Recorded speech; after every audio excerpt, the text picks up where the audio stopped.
At the root of trust is authenticity. And so what does a brand want to do? A brand wants you to try their product, use their product, consume their service.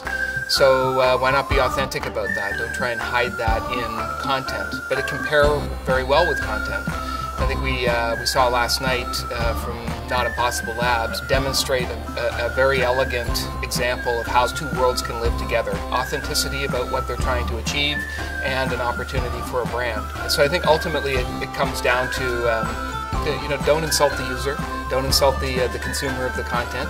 Be in places where it's relevant and where it casts a halo on the brand.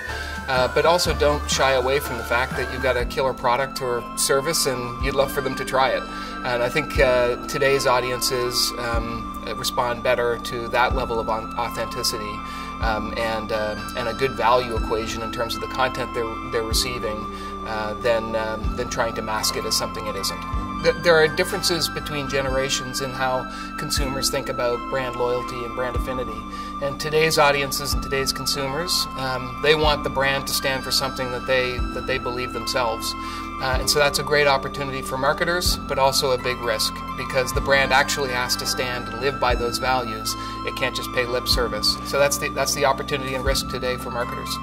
But I think I would key in on what we've been talking about in terms of authenticity.